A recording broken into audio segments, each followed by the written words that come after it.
Medidas de prevención en caso de sismos o terremotos. Verifica anticipadamente estanterías, paredes y áreas riesgosas e informa para su adecuación. Es muy importante que participes en los simulacros de evacuación. Cerciórate que en el kit de emergencia existan linternas y pitos. Durante el evento telúrico, recuerda que no debes correr, mantén la calma y no grites. Por ningún motivo utiliza el ascensor. Protégete junto a columnas o superficies que resistan la caída de objetos. Identifícalos con anterioridad. No te acerques a ventanas ni estanterías que representen peligro. Ubícate cerca de columnas, agachado y cubriendo lo mejor posible tu cabeza y cuello con las manos. Recuerda siempre que se presentarán réplicas y verifica objetos inestables para evitar más accidentes. Si te encuentras en la parte exterior, debes tener distancia de árboles y postes. Para la evacuación debes salir ordenadamente sin obstaculizar las escaleras o puertas de emergencia. Si te encuentras atrapado, de ser posible, activa la luz de tu celular, un timbre fuerte o golpea un objeto que esté cerca para ayudar a tu ubicación. Es importante interrumpir los sistemas de energía y gas. Al salir, ten cuidado con la caída de vidrios y objetos contundentes y dirígete al punto de encuentro asignado en los simulacros. Los sismos o terremotos no se pueden prevenir, pero tú sí puedes salvar tu vida y la de los demás.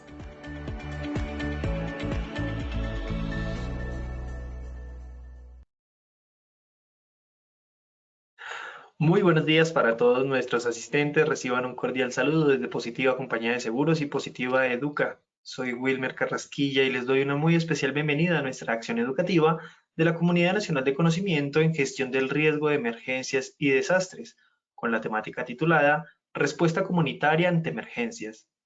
Damos la bienvenida a nuestro experto de la comunidad, el doctor Santiago Aristizábal Molina. Él es administrador de empresas, especialista en gerencia de salud ocupacional, magíster en gestión del riesgo y desarrollo. Doctor Aristizábal, muy buenos días y bienvenido. Hola Wilmer, muy buenos días. Buenos días a todos. Muchas gracias por participar el día de hoy en esta ruta de conocimiento. Ya estamos en el tema número 11 y bueno, vamos a continuar pues con esta ruta que se llama Respuesta Comunitaria ante Emergencias y posteriormente finalizaremos con los estudios detallados de acuerdo con los análisis y los resultados de los análisis. El día de hoy pues entonces tenemos una temática enfocada pues a la respuesta de la comunidad y un poco más hacia los territorios. Y vamos a arrancar, por favor. Muchas gracias. Claro que sí, doctor. Muchísimas gracias a ti. Vamos a realizar entonces nuestro sondeo inicial. Le recordamos a nuestros asistentes, como es habitual, realizaremos un sondeo al inicio y otro al final de nuestra acción educativa. El objetivo de este sondeo inicial es saber con qué conocimientos previos llegan nuestros asistentes a este evento web y el objetivo del sondeo final es saber con qué conocimientos se retiran del mismo. Vamos entonces con esta primera pregunta. Para la respuesta comunitaria ante emergencias se deben realizar las amenazas y vulnerabilidades. Esto es A verdadero o B falso. Vamos a dar 15 segundos para que puedan responder esta primera pregunta. Les recuerdo desde su dispositivo móvil o computador aparecerán estas dos opciones de respuesta para que ustedes seleccionen la que consideren es la correcta. Estos son los resultados de nuestra primera pregunta. A verdadero un 98%, B falso un 2% de respuesta. Pasaremos a nuestra segunda pregunta. ¿Los residuos sólidos de un municipio aumentan la vulnerabilidad? Esto es A verdadero o B falso. 15 segundos para responder. Estos son los resultados de nuestra segunda pregunta. A verdadero un 91%, B falso un 9%. Nos iremos entonces con la tercera y última pregunta de nuestro sondeo inicial. La única manera de reducir la vulnerabilidad frente a un tsunami es vivir lejos de la zona expuesta. Esto es A verdadero o B falso. Estos son los resultados de nuestra tercera pregunta. A verdadero un 49%, B falso un 51%. A todos nuestros asistentes, muchas gracias por habernos acompañado en este sondeo inicial. Nos veremos en el sondeo final de nuestra acción educativa. Los dejamos con el doctor Aristizábal. Bien, bueno, muchas gracias. Muy buenas las respuestas. Vamos entonces a continuar con el tema y a desarrollar pues estas preguntas a lo largo de la conferencia. Entonces vamos a tener 3 momentos. El primero va a ser una visión general frente a las amenazas y de qué forma las entendemos y recordar un poco los conceptos que hemos venido hablando a lo largo de esta ruta de conocimiento. Sin embargo, pues en este caso es importante volverlas a repasar. También el concepto de vulnerabilidad y cómo se hace la preparación comunitaria ante emergencias. El objetivo general que tenemos para el día de hoy es dar a conocer a ustedes, los participantes, las herramientas para implementar la gestión de riesgo ante emergencias y desastres en el contexto comunitario. Y vamos a tener 3 objetivos específicos. El primero es dar a conocer el concepto de amenaza y vulnerabilidad. El segundo, explorar las herramientas que puede tener una comunidad para responder ante emergencias. Y el tercero, revisar los conceptos comunitarios de amenazas. Entonces vamos a iniciar recordando un poco el concepto de amenaza y vulnerabilidad.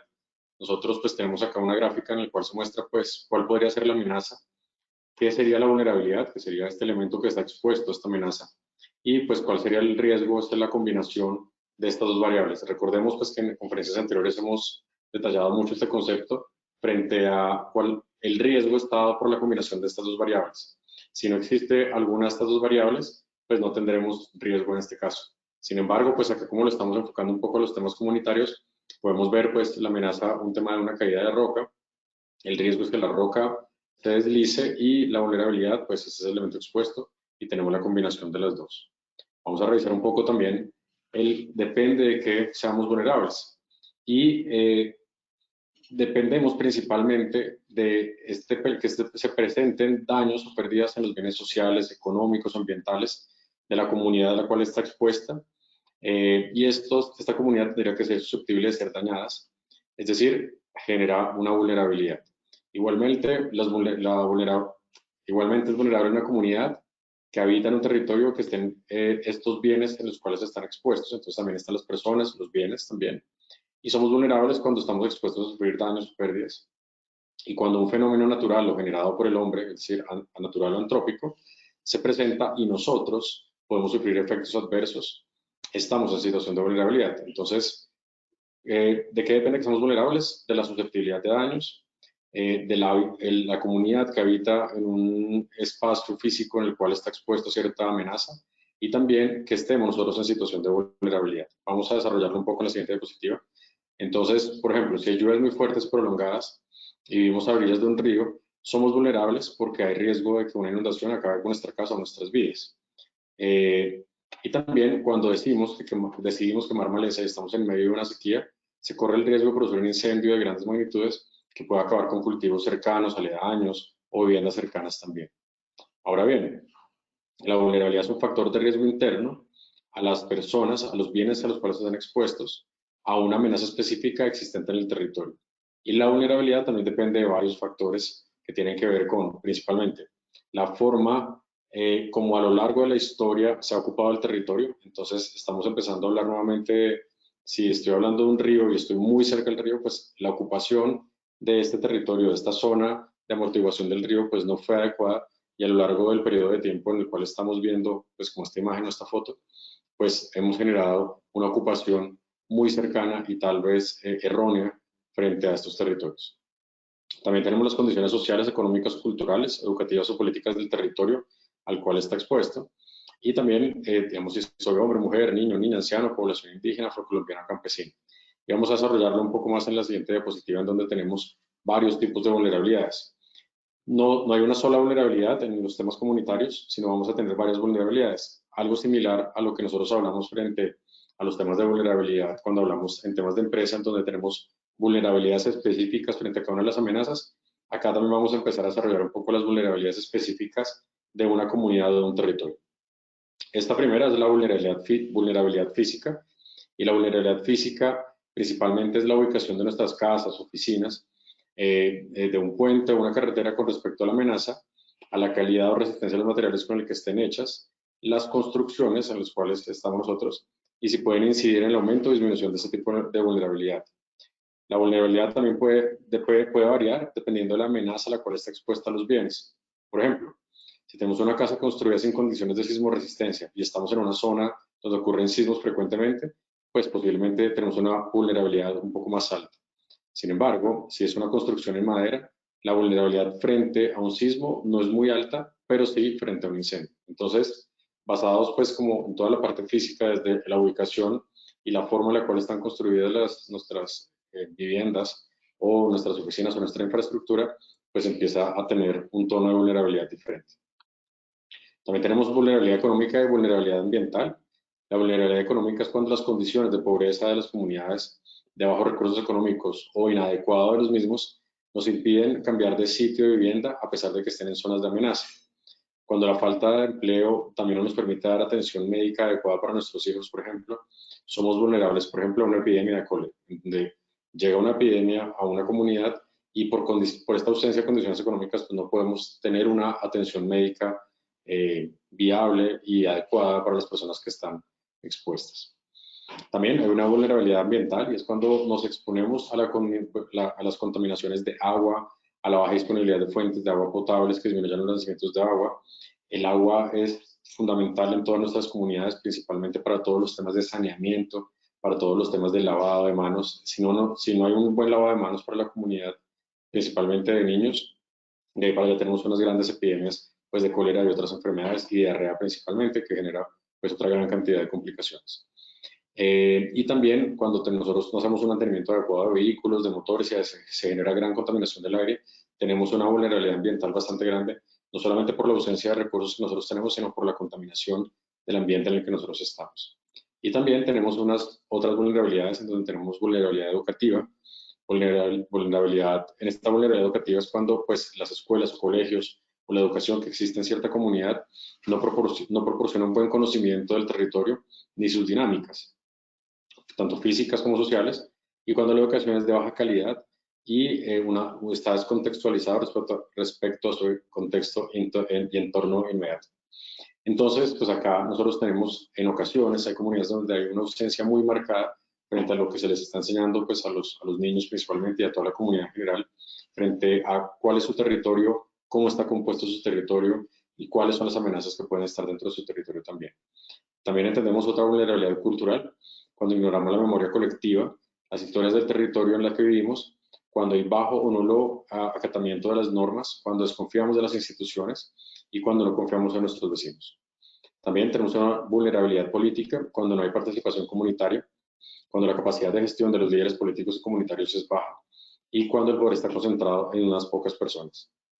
También una vulnerabilidad institucional cuando las oficinas de planeación del municipio tienen baja capacidad técnica, cuando los funcionarios actúan con una desidia para hacer su labor, cuando hay negligencia para invertir en los recursos de la comunidad del municipio. Acá tenemos un tema muy importante, ya que, como hemos hablado en otras conferencias, el ordenamiento territorial es supremamente importante para poderle dar bienestar a la comunidad en la cual estamos actuando. Entonces es muy importante que las instituciones sean muy fuertes, principalmente las oficinas de planeación, las oficinas de gestión de riesgo, en donde realmente puedan tener una muy buena interacción entre las instituciones y poder gestionar lo necesario para tomar medidas de reducción de riesgo. Y también tenemos otra vulnerabilidad social cuando las comunidades nos organizan para conseguir su desarrollo, cuando es incapaz de generar alternativas para cambiar, mejorar la calidad de educación, la calidad de vida, cuando hay un bajo nivel de atención a necesidades básicas también, y cuando hay pobrezas de niveles bien grandes y poco empoderamiento de las comunidades. Cuando hemos visto que hay comunidades que están organizadas, que se preocupan por sus escuelas, se preocupan por su territorio, se preocupan por la comunidad, vecinos y aledaños, esto hace que la vulnerabilidad sea un poco menor. Y entonces, ya nosotros, como hacemos una organización comunitaria para los escenarios de riesgo, principalmente para poder construir este escenario de riesgo, que mire todas las diferentes situaciones, es importante que todos los habitantes del territorio, de manera organizada, participativa, nos preguntamos cuáles son las causas de las amenazas y las vulnerabilidades a las cuales nos vemos nosotros expuestos, de tal manera que se pueda atender el origen de los diferentes riesgos y la magnitud de cada uno. Gran parte de estos riesgos se desarrolla a lo largo del tiempo y se va acumulando a medida que va pasando el tiempo. En este proceso de aparición y transformación del riesgo, participan de una u otra manera por omisión o por incidencia directa todos los habitantes y las organizaciones presentes en un territorio, los que ya no están y los que están presentes. Entonces, es muy importante entender que nosotros tenemos que revisar una línea de tiempo grande, tenemos que revisar también información secundaria, que también hemos hablado en otras ocasiones, frente a mapas, construcción de escenarios de riesgo, pero también con la comunidad en cuanto a los temas históricos que tal vez no están registrados y que no tenemos posibilidad de tenerlos, sino es más por un voz a voz también. También sobre los diferentes fenómenos presentes en el territorio, es necesario preguntarse las veces que ha presentado, si se conocen estudios anteriores que indiquen si pueden haber algo en el futuro también.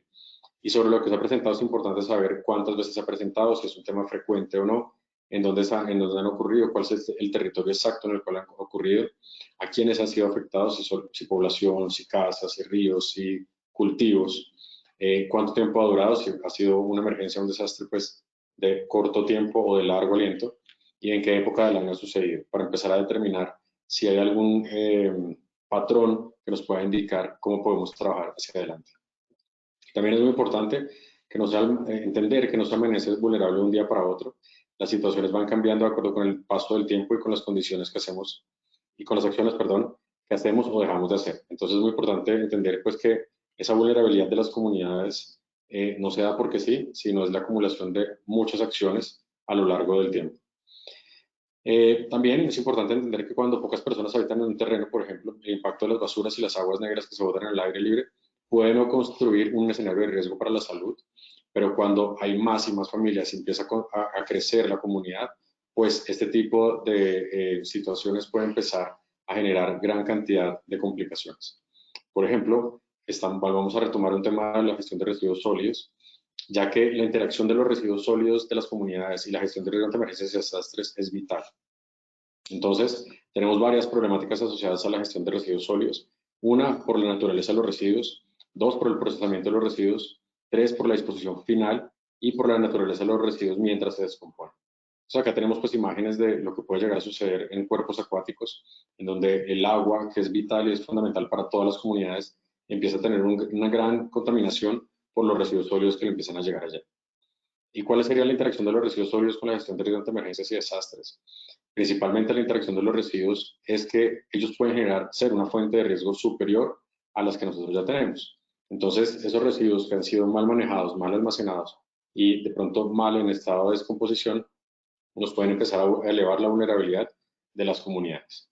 Principalmente por un riesgo sanitario, en donde podemos tener, si tenemos ya mala disposición y gestión de residuos sólidos, probablemente en el momento de una emergencia, el riesgo sanitario se nos va a elevar mucho más, ya que se nos vuelve un factor adicional a la emergencia que se puede estar presentando. También tenemos bloqueos de vías y bloqueo de vías de acceso también, en donde la mala recolección de los residuos y la acumulación de estos residuos en las calles, carreteras y demás, pues dificulta la llegada rápida y efectiva de los servicios de emergencia cuando llegan a atender a la comunidad si se llega a necesitar. También el equipo de emergencia puede verse expuesto a un riesgo también por la acumulación de basuras cuando van a llegar a atender ciertas necesidades también de la comunidad. También el aumento de la vulnerabilidad, principalmente por los desechos acumulados, pueden obstruir los sistemas de drenajes también, que aumenta el riesgo de las inundaciones. Esto es frecuente en las comunidades en donde pues, se inundan ciertas ciudades, pero esta inundación principalmente se da por la mano del hombre, en el cual se hace un taponamiento de las cañerías y de los sitios por donde bajan las aguas lluvias, y esta acumulación de residuos sólidos nos hacen que se generan las inundaciones donde no se deberían generar estas inundaciones también. Acá pues podemos ver unas imágenes de quemas no controladas de llantas y otros residuos también, en donde también nos pueden llegar a generar un incendio adicional, o se puede llegar a un incendio a estos sitios también, donde se puede generar un incendio muy descontrolado también. Aprovecho el momento para decir que podemos ir respondiendo a las preguntas que tengan. Nosotros vamos haciendo algunos cortes durante la conferencia para poder responder preguntas que ustedes tengan, y las pueden ir escribiendo en el chat de preguntas y las vamos respondiendo si es necesario. Bien. También hay unos desafíos logísticos bien importantes frente a los residuos sólidos en las comunidades, en donde durante una emergencia o desastre la gestión adecuada de los residuos sólidos puede volverse más desafiante debido a que puede existir la interrupción de estos servicios, que son básicos y esenciales para todas las comunidades, como es la recolección y el tratamiento final de estos residuos. No solamente la recolección, el carro lo recolecta y se lo lleva, pero si no tenemos cómo hacer una disposición final, esto nos va a generar muchas complicaciones también. Y también la falta de infraestructura de recursos adecuada puede dificultar la gestión efectiva de los residuos, lo que aumenta el riesgo de la carga sobre los sistemas de la respuesta también. Entonces, para abordar estas interacciones es fundamental integrar la gestión de los residuos con los planes de gestión de riesgo también de nuestras comunidades. Uno, con una planificación previa. Es muy importante pues, que el plan integral de gestión de residuos sólidos del municipio o del departamento esté supremamente bien adecuado. Es muy importante que realmente este plan haya sido implementado y tengan un plan de respuesta a emergencias también de la recolección de residuos sólidos también.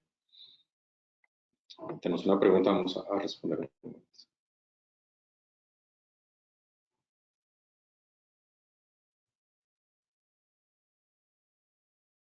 Tenemos una pregunta de Ana Julia. Muy buenos días, muchas gracias. Ana Julia, nos dices que, como siempre, muy interesante los temas, muchas gracias. Pienso que ante una emergencia, aunque el gobierno debe tener un plan de emergencias, la población tiene gran parte de responsabilidad, ya que si botan las basuras en las alcantarillas y otras cosas, esto aumenta el riesgo de una emergencia mayor. De acuerdo, Ana Julia, muchas gracias. Y esto pues refuerza un poco lo que hemos venido diciendo. Y es muy importante, pues, este tema del botar es supremamente complicado, ya que el concepto de botar basuras a las calles pues genera una gran cantidad de complicaciones. Por eso, pues, a medida que ha avanzado pues, la educación en las escuelas y en los colegios, pues cada vez se habla más de la correcta disposición de los residuos, en donde tenemos la disposición puede ser o disposición final, o puede ser reciclaje, o puede ser recuperación, o bueno, una gran cantidad pues, de elementos que vamos a ver un poco más adelante, pero es muy importante ya que la comunidad considera que la responsabilidad es de otros, en ocasiones, algunas personas, y ellos fueron los que no recogieron bien las basuras de las calles, pero pues no deberían existir basuras en las calles, deberían existir basuras correctos en los sitios de disposición adecuados. Entonces, pues esto cambia un poco la forma de pensar y la responsabilidad no es del otro, sino de nosotros mismos que habitamos las ciudades. Muchas gracias, Ana Julia. Bien, entonces vamos a la planificación previa. Entonces, hay unos grandes planes de gestión de residuos sólidos, los cuales tienen que estar supremamente robustos, bien diseñados y demás. Una parte muy importante es la educación y la conciencia pública en general, en donde la idea es promover la educación sobre la gestión adecuada de los residuos sólidos, como ya lo veníamos diciendo, fomentando las prácticas responsables de la población antes y después de una emergencia también, y tener una correcta infraestructura, una infraestructura adecuada. También hemos venido diciéndolo frente a que tengamos muy bien los sitios de disposición final, donde tengamos un buen momento de recolección, donde tengamos un buen sitio de acopio también de los residuos, es muy importante. También la colaboración y la coordinación y establecer una estrecha colaboración entre las autoridades locales, los servicios de emergencia, las organizaciones de gestión de residuos y otros sectores relevantes para garantizar la respuesta y la coordinación efectiva. Es muy importante pues tenerlo en cuenta, ya que si no tenemos una correcta coordinación entre todas las entidades, lo más probable es que vayamos a tener problemas al momento de atender la emergencia o de atender la emergencia que ha generado los residuos sólidos también. Y también tenemos los residuos peligrosos, en donde pues, son aquellos procesos por los generadores con ciertas características, infecciosos, combustibles, inflamables, explosivos, radioactivos y demás. Y pues desafortunadamente tenemos noticias como estas, en donde desechos hospitalarios empiezan a aparecer en barrios de las ciudades, en carreteras de las ciudades, y esto pues genera una complicación y una emergencia sanitaria bastante grande. Un poco pues lo que veníamos diciendo con la pregunta de Ana Julia, no solamente la comunidad, sino también los grandes generadores en ocasiones no se preocupan por la correcta disposición final de sus residuos también. Esta es otra noticia en la cual pues hayan media tonelada de residuos hospitalarios en el botadero clandestino en el sur de Bogotá. Esto es supremamente complejo. La recolección de residuos hospitalarios y la correcta disposición final es muy importante, entonces tiene que haber una correcta recolección, acopio y disposición final es supremamente importante. Tenemos también los residuos biosanitarios también. Tenemos anatomopatológicos y cortopunzantes también. Estos pues son residuos supremamente complejos que tenemos que tener un manejo muy especializado para poderlo llevar a esa disposición final. Y también los residuos químicos. Los residuos químicos no solamente son generados por la industria, sino también residuos químicos generados en nuestras casas y en nuestras comunidades, donde son los restos de sustancias químicas y sus empaques o cualquier otro residuo contaminado con estos, los cuales, dependiendo de su concentración y tiempo de exposición al ambiente, tienen el potencial para causar la muerte, lesiones graves o efectos adversos a la salud y al medio ambiente. Entonces, residuos químicos tenemos todos en las casas también, Clorox, otro tipo de limpiadores también, tenemos también aceites quemados, tenemos posibles combustibles también, alcoholes y demás. Y en ocasiones pues esto o van al sanitario o van también a lavaplatos y esto nos genera una incorrecta disposición de estos residuos químicos, que acumulándose el uno con el otro pueden llegar a generar una fuente de riesgo bastante grande. Y tenemos otros radioactivos, en el cual no nos vamos a tener mucho, pero pues radioactivos también pues son los que se pueden llegar a generar ya por unos temas oncológicos o temas hospitalarios, unos residuos hospitalarios, en los cuales pues se pueden llegar a generar.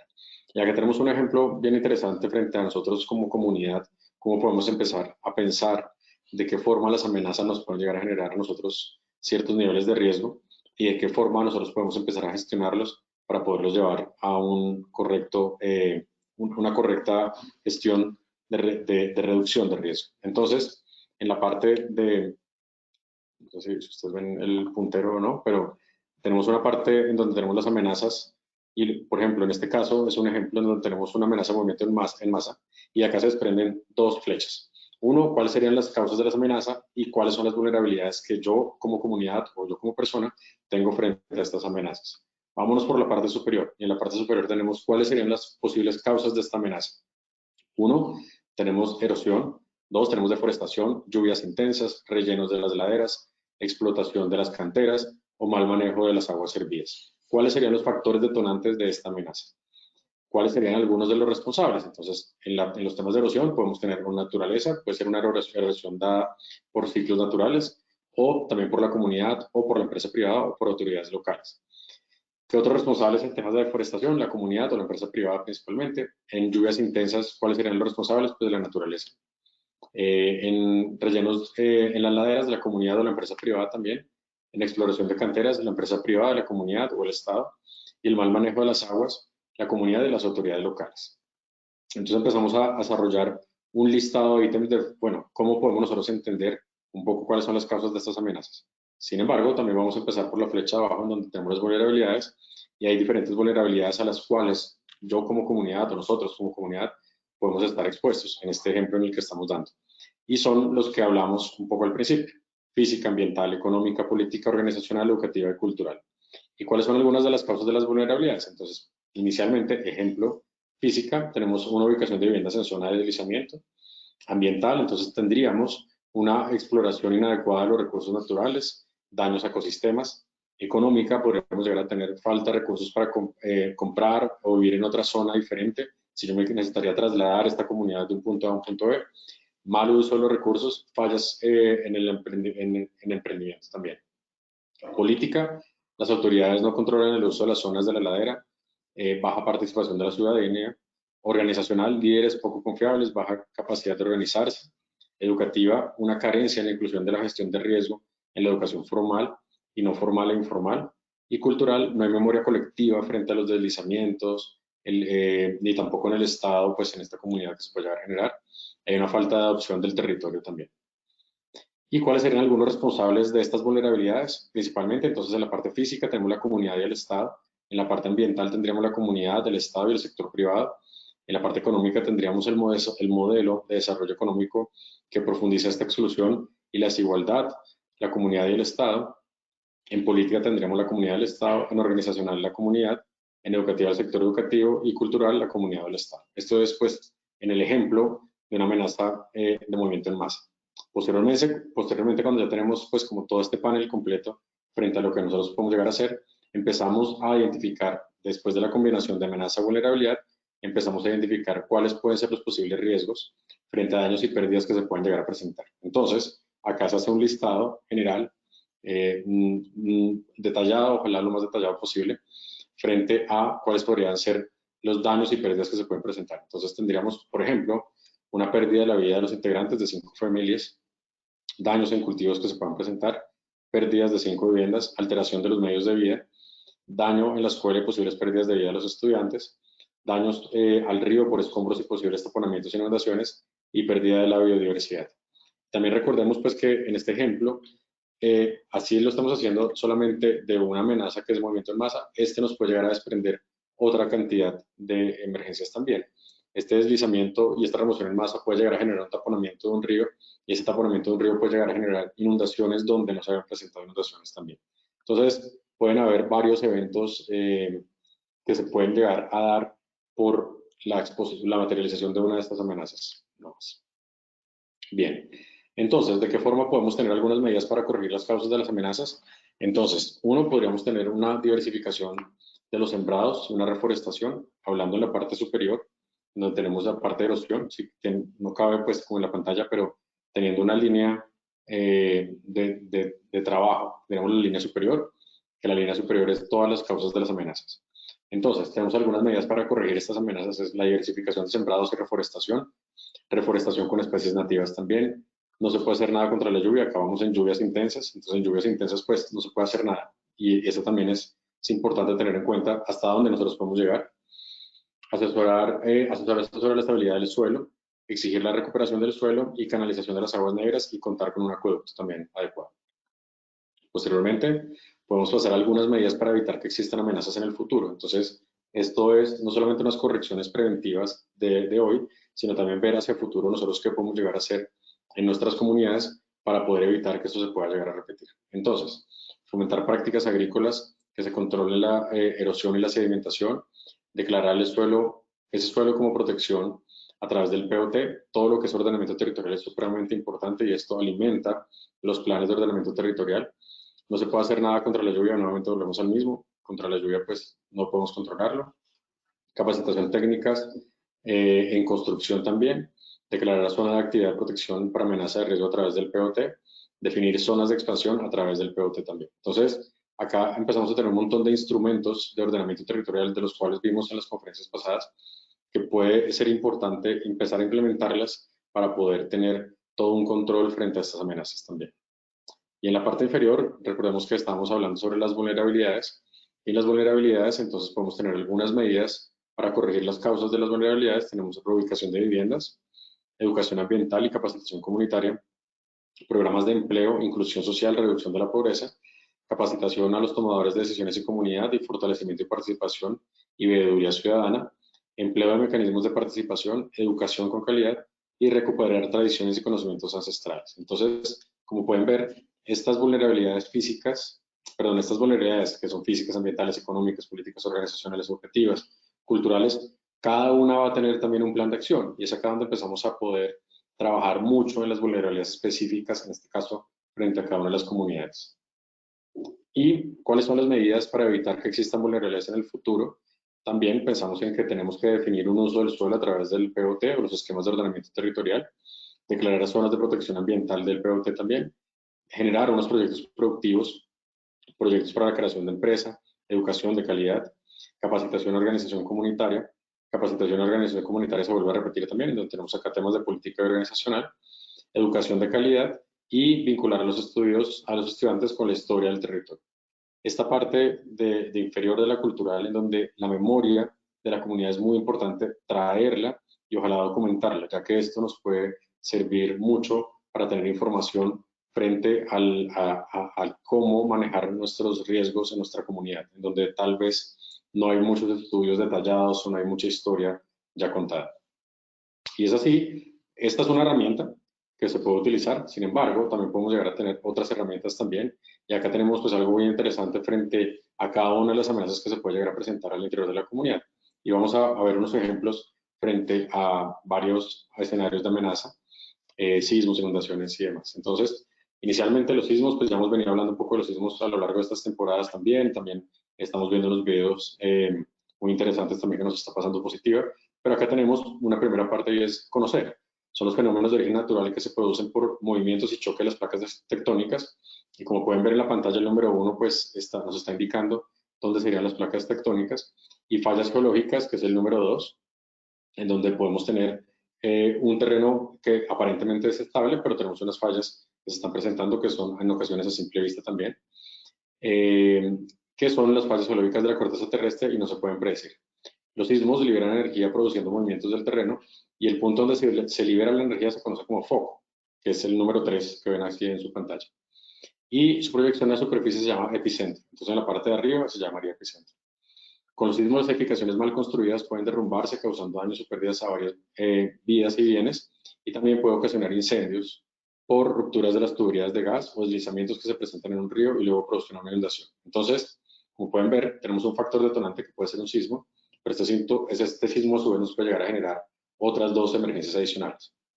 El número 5 y el número 6, pues podemos ver algo en estos numeritos, pues pueden ver un poco frente a cuáles serían las construcciones que se pueden llegar a generar afectaciones también. Y en el número 6, en donde ustedes pueden ver también hay un deslizamiento que se puede llegar a generar el taponamiento de un río también. Y en Colombia existen 3 zonas de amenaza sísmica en Colombia, es alta, intermedia y baja. Entonces, también tenemos mapas de microzonificación sísmica, lo podemos ver ahí en el mapa, en donde ya se ha establecido cuáles son los niveles que tenemos en nuestro país. Entonces, este es un ejemplo de cómo nosotros podemos mapear en nuestra comunidad cuáles serían las comunidades que se ven expuestas y demás. Ahora bien, después de conocer, vamos a reducir. Y también en las comunidades hablamos de conocimiento, reducción y manejo.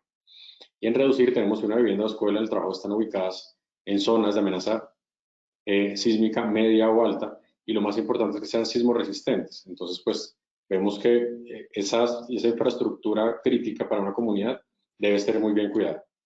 Si no hay seguridad, es mejor pedir ayuda a un profesional para que nos pueda indicar si estas construcciones han sido construidas bajo normas de sismo resistencia, en FPA 10 y demás.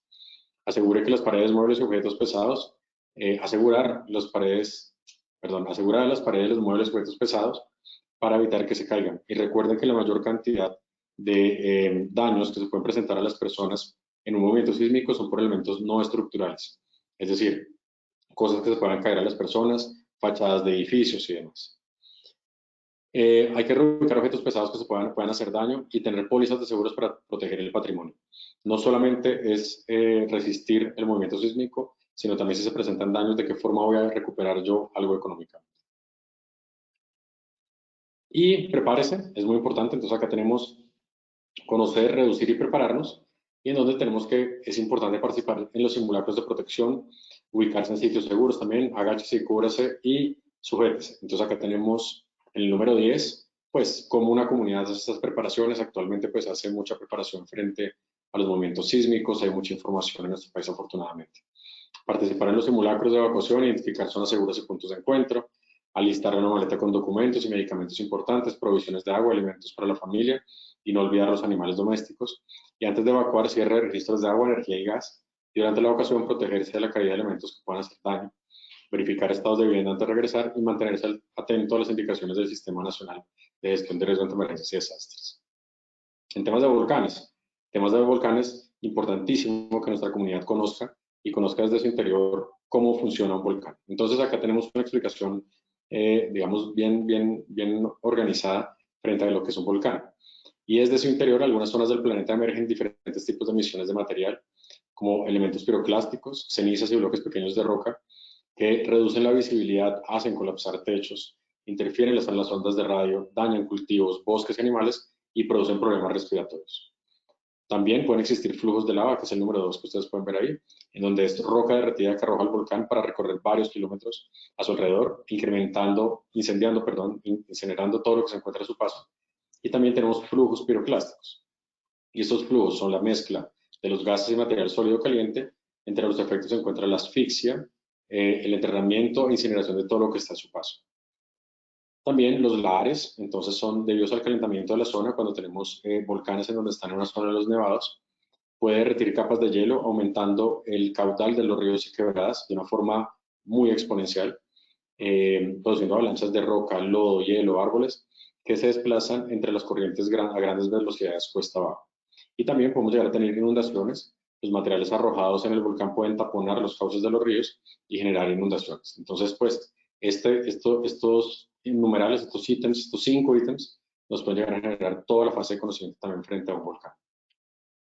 El conocer, también es importantísimo saber que el Servicio Geológico Colombiano es la entidad encargada de emitir las alertas frente a los volcanes, y tenemos 4 tipos de alertas: la verde, la amarilla, la naranja y la roja. Y cada uno de estos niveles de alerta nos indican algo específico.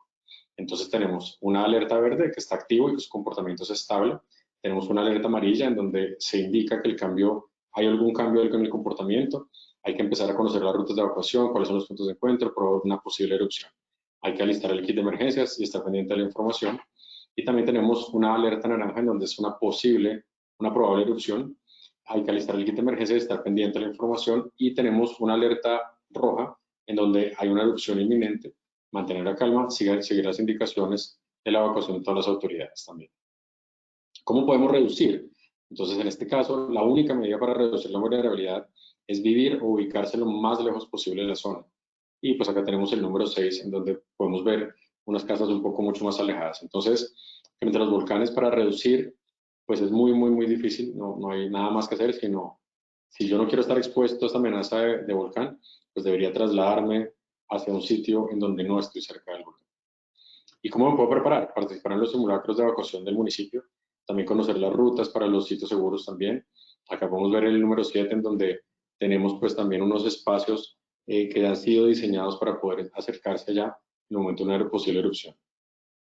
Hay que reconocer muy bien los sistemas de alerta temprana y estar pendiente del aumento de los niveles del río también. Entonces, la alerta temprana no solamente para el volcán, sino también para los niveles del río, que también nos puede estar diciendo algo. Hay que alistar la maleta con documentos y medicamentos importantes, provisiones de agua y alimentos para la familia, y no olvidar los animales domésticos también. Y ante la emisión de cenizas, cubrirse con un tapabocas húmedo, cerrar ventanas y puertas para evitar pues, que sigan cayendo entrar las cenizas a nuestras viviendas, y cubrir con toallas húmedas de la parte inferior de las puertas. Bien, también tenemos otras como tsunamis que también se pueden dar en nuestro país, principalmente en las costas atlántica y pacífica. Entonces, vamos a conocer un poco acerca del tsunami. Es una serie de olas que llegan a la costa con gran velocidad de altura y fuerza, como podemos ver en la número 1. Son generadas por sismos, que podemos ver en el número 2, son sismos que se generan principalmente al interior de los mares. También pueden ser erupciones volcánicas o deslizamientos que ocurren en el fondo del mar. También puede ser resultado de la caída de meteoritos en el mar, que a veces ha sucedido. Los tsunamis arrasan con edificaciones, viviendas, embarcaciones, automóviles, personas y todo lo que se encuentra a su paso.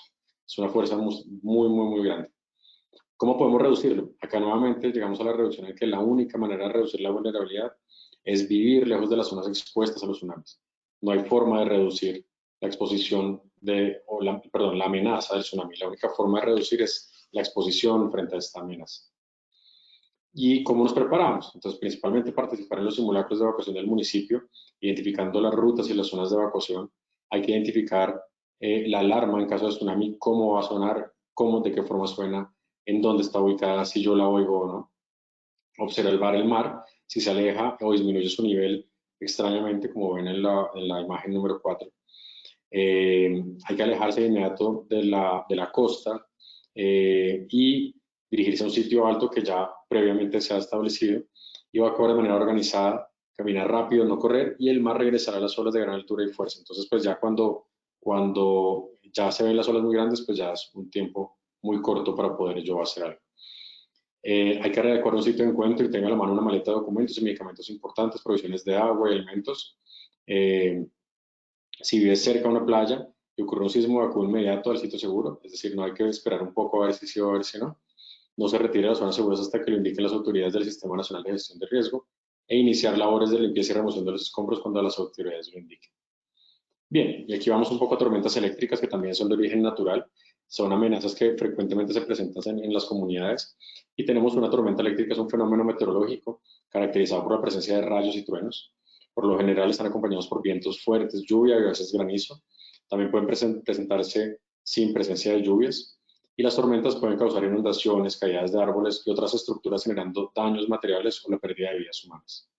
¿Cómo podemos reducir? No es posible reducirlo exactamente. No sabemos cuándo se van a presentar, así que se debe estar atento a las indicaciones de las autoridades competentes, verificar que no haya árboles en mal estado, ya que se pueden caer fácilmente. Hay que avisar a las autoridades competentes también, y reubicar o evitar tener elementos metálicos de gran proporción en terrazas, patios y solares.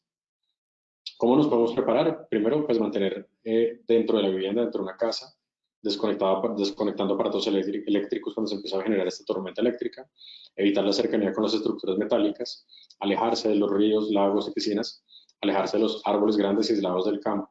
Si no hay ningún lugar de refugio, hay que ponerse de cuclillas y taparse los oídos, evitar el menor contacto con el suelo. Esto le ayudará a ser menos vulnerable, como podemos ver en la imagen número 5. Y si está en campo abierto, hay que buscar refugio inmediatamente.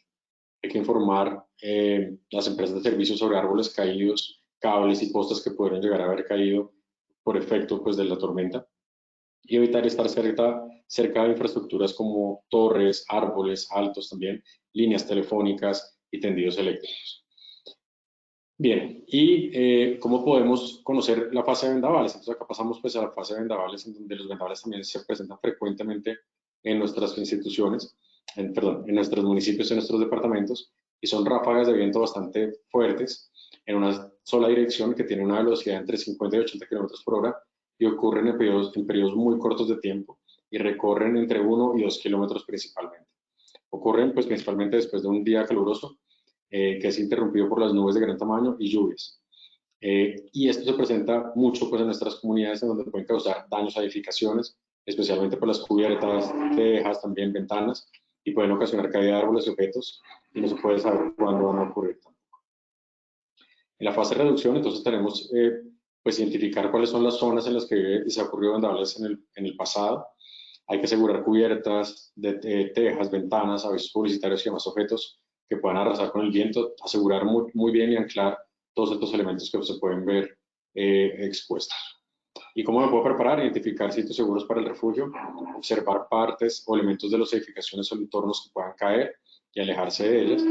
Hay que alejarse de árboles, cables, postes de energía también. Hay que revisar y asegurar estructuras y elementos que su vivienda pueda generar y que puedan quedar sueltos también. Y retirar escombros de los cauces del agua y los alcantarillados. Nuevamente volvemos hacia los temas de los cauces de los ríos y las quebradas, en donde también debemos protegerlas e intentar hacer una limpieza posterior a cualquier evento que se pueda llegar a presentar. Y con respecto a temas de huracanes, entonces tenemos también que conocer qué es un huracán. Y un huracán,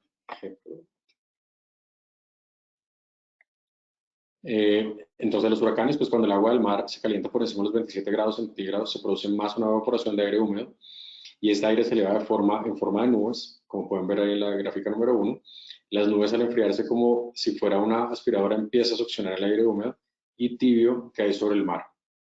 Se forman entonces pues estos espirales en donde son columnas de aire que se elevan hacia el cielo y las nubes por el efecto de los vientos empiezan a girar y desplazarse de forma en círculos. Entonces pues esto ya lo hemos visto pues en San Andrés últimamente, la forma en la que sucedió pues el huracán que se presenta ahí.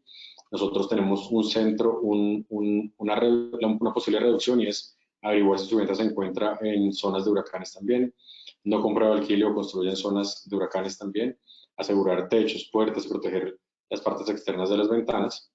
¿Y cómo nos podemos preparar? Tenemos sistemas de alerta temprana, eso ya se presenta, ya los servicios meteorológicos nos pueden indicar más o menos por dónde pueden llegar a pasar los huracanes, hacia dónde van, de qué forma se pueden detectar, y empezar nosotros a estar atentos a las noticias frente a estos riesgos de huracanes.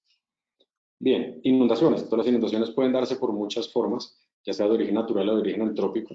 Entonces, las inundaciones pueden ser ya por efectos propios de gran cantidad de lluvia en espacios muy cortos de tiempo, o también por efectos pues, del ser humano, en donde tenemos pronto posibles alteraciones del cauce y demás. Entonces son niveles de agua por encima de lo normal debido al desbordamiento de ríos por lluvias torrenciales, que pueden ser represamientos, deficiencias del drenaje, rupturas de represas o subida de las mareas por encima del nivel habitual. También, aunque las inundaciones se relacionan con las lluvias, su ocurrencia tiene origen en las prácticas humanas también, principalmente inadecuadas, como la ubicación de vivienda e infraestructura en zonas inundables. Como podemos ver en la foto número 1, pues tenemos viviendas en donde nosotros no nos le metemos al río, sino el río no se nos mete a nosotros, sino nosotros no le metemos al río. También puede haber taponamiento de cauces, ciénagas o humedales en el bosque, en donde tenemos en la gráfica número 2, también por mala acumulación de basuras. Y nuevamente volvamos al tema de residuos sólidos, que es supremamente importante. La gestión de residuos sólidos en el caso de las comunidades es vital para que no existan emergencias y desastres. También puede haber tala y quema de árboles en las cabeceras, en las zonas de la ronda también, ausencia o deficiencia de los desagües o alcantarillado y contaminación que se puede presentar. Entonces, ¿cómo puedo reducir? Principalmente, no comprar, no construir o alquilar en zonas que se propensas a inundaciones. Para las viviendas y construcciones ubicadas en zonas de ronda de protección ambiental que se inundan permanentemente, lo mejor es no ocupar estas zonas y ser reubicados también. Realizar mantenimientos periódicos de limpieza de basuras, cauces y ríos también. Observar y vigilar los niveles de los ríos en las quebradas. Tener sistemas de alerta temprana también para los niveles de ríos también. Hay que avisar a la comunidad de las autoridades en los casos de representamiento y aumento de los niveles. Es muy importante. Estos niveles de las sirenas, como pueden ver en la imagen, las sirenas de alerta temprana son muy importantes. Importante reforestar las zonas de ronda y cabeceras de cuerpos de agua también. Hay que impedir la deserción de ríos, quebradas, ciénagas, lagunas y humedales y protegiéndolos también. Intentar construir ciertos jarillones que son medidas de protección contra inundaciones, en donde es importante pues que estas obras se hagan de forma adecuada.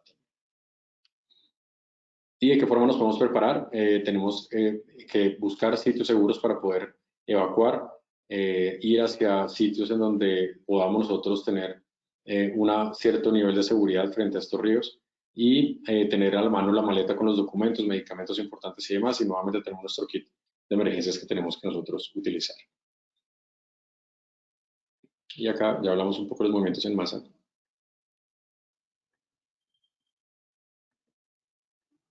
Perdón, sigo acá para incendios forestales. En incendios forestales tenemos también, pues, de qué forma se puede generar un incendio forestal, cómo conocemos el incendio forestal, y es un fuego que se propaga sin control. Perdón, reviso. Ok. Y el 95% de los incendios forestales son ocasionados por las acciones del ser humano principalmente. Entonces es muy importante pues que nosotros lo conozcamos. Ya vamos un poco más avanzando, que estamos un poco cortos de tiempo. Entonces debemos revisar que sea por qué se realizan, si es por asados y fogatas, por quema basuras, por pirómanos o fumadores, si es por temas antrópicos intencionales o no. También de qué forma lo podemos reducir, pues principalmente acciones del ser humano que nos pueden llegar a generar este tipo de incendios. El incendio forestal de origen natural pues va a ser muy difícil de poderlo controlar o reducir, de tal forma que pues es importante prepararse también, dar aviso a los organismos inmediatamente se está presentando cuando vemos columnas de humo. Si está en una zona de riesgo frente al incendio, evacúe, ubíquese en un lugar seguro, permanezca en las zonas hasta cuando las autoridades le digan que ya puede usted regresar y mantener herramientas que puedan ayudar a las labores de extinción de fuego. Es importante también conocer y entrenarse un poco en este tipo de herramientas para poder ser un apoyo para la comunidad. Bien, entonces vamos a avanzar un poco. Entonces, en conclusión, la interacción de las amenazas a las que están expuestas una comunidad, los residuos sólidos y la gestión de riesgos de emergencias y desastres, destaca la necesidad de una planificación adecuada. Todo esto es muy importante que esté planeado en nuestro territorio. Y la implementación de las medidas de prevención, preventivas para minimizar los riesgos sanitarios, garantizar el acceso rápido a las áreas afectadas y mantener la resistencia de las comunidades durante las situaciones de crisis. Bien, tenemos otra pregunta de Jairo Hernán.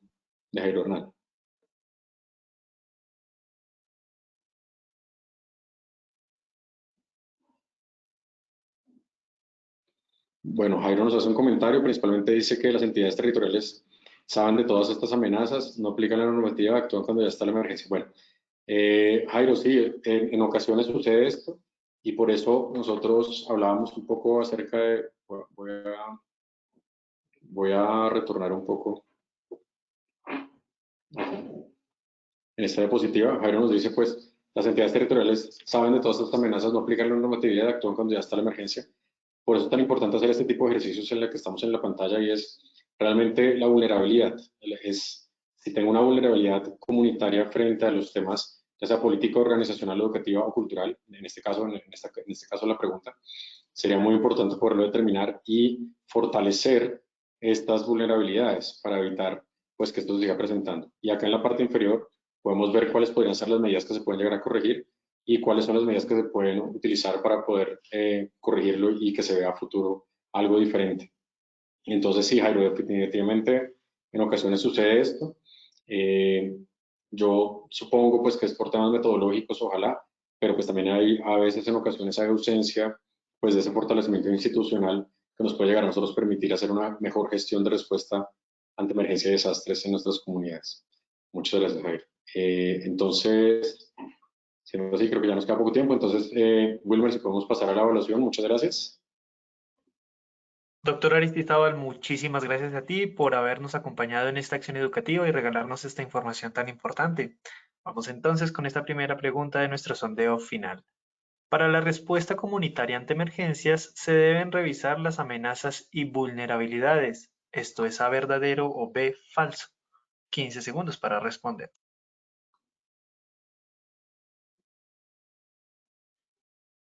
Estos son los resultados de nuestra primera pregunta.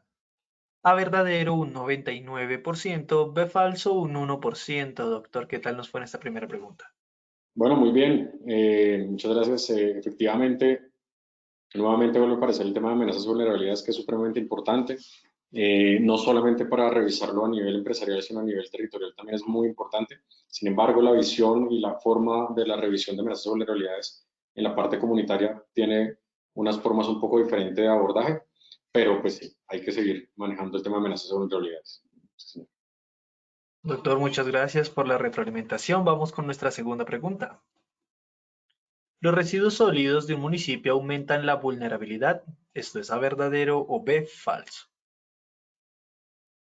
Vamos con los resultados de nuestra segunda pregunta. A, verdadero un 97%, B, falso un 3%. Doctor Aristizábal.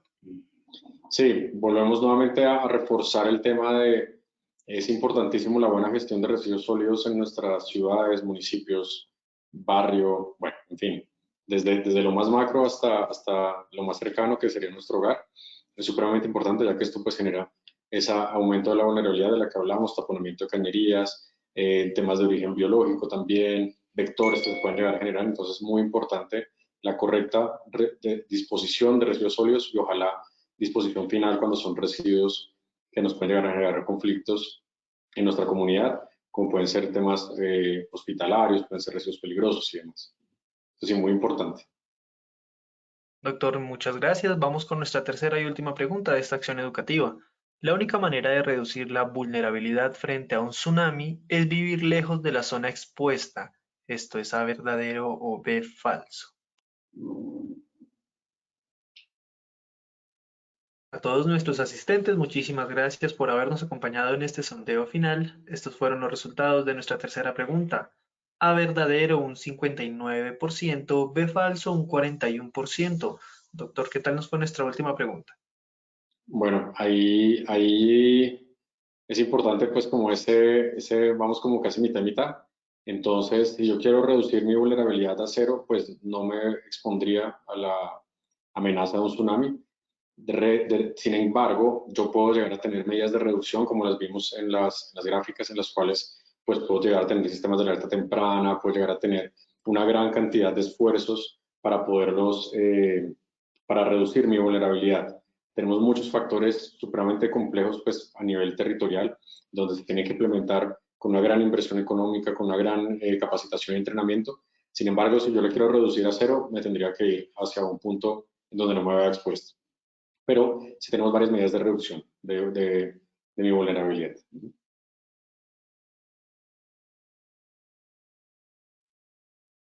Bueno, doctor Aristizábal, damos por finalizada nuestra acción educativa, no sin antes agradecerte por habernos acompañado en esta mañana. Te deseamos un excelente día y esperamos verte en nuestro próximo evento web. Muchas gracias, Wilmer. Gracias a todos por la participación. Gracias a ti. De igual forma, agradecemos a todos nuestros asistentes por su participación a esta acción educativa. Los invitamos a descubrir todos los eventos web que tenemos para ustedes en www.posipediatalleresweb.com o siguiéndonos por medio de nuestro canal de WhatsApp Positiva Educa. Pueden hacerlo escaneando el código QR que les aparecerá en pantalla o copiando el enlace desde su celular. Recuerden que el certificado de este evento web se generará para todos nuestros afiliados de 1 a 8 días hábiles después de terminada la acción educativa y podrán acceder a él por medio de nuestro portal Posipedia en la sección Edúcate. Tenemos una invitación muy especial para todos los habitantes del departamento de Casanare. Este 19, 20 y 21 de octubre estaremos realizando nuestro Congreso Técnico en Promoción y Prevención Casanare Más Positiva 2023, que tendrá lugar en la Cámara de Comercio de la ciudad de Yopal. Tendremos la participación de los mejores expertos a nivel nacional, con más de 12 conferencias de alto nivel y múltiples beneficios para los asistentes.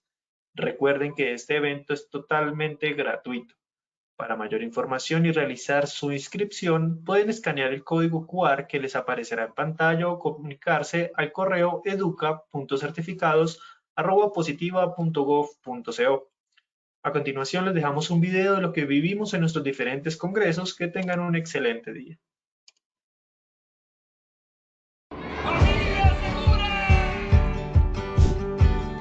Estos eventos contribuyen a mis sueños, inculcándonos crecer en un ambiente laboral y en un ambiente familiar seguro y positivo. Aquí uno puede interactuar con las personas que día a día conocen y saben sobre el tema de prevención. Asimismo, esto uno lo puede plasmar en su día a día, en su familia, que es lo más importante, en la sociedad y en sus lugares de trabajo. Quiero que mi hijo esté sano y seguro en el futuro, ya que lo ayuda a ser un niño feliz, a crecer fuerte y a impulsarse a cumplir sus sueños. Su cuidado para mí es de vital importancia, porque manteniéndolos sanos, ellos no van a estar en un hospital. Considero que es importante que un padre esté seguro en su trabajo, porque si goza de un área segura laboral, puede regresar sano a casa. La posibilidad de llegar a su hogar, compartir con su familia, evitar de pronto desgracias dentro de las horas laborales, y asimismo esto afectaría el entorno familiar.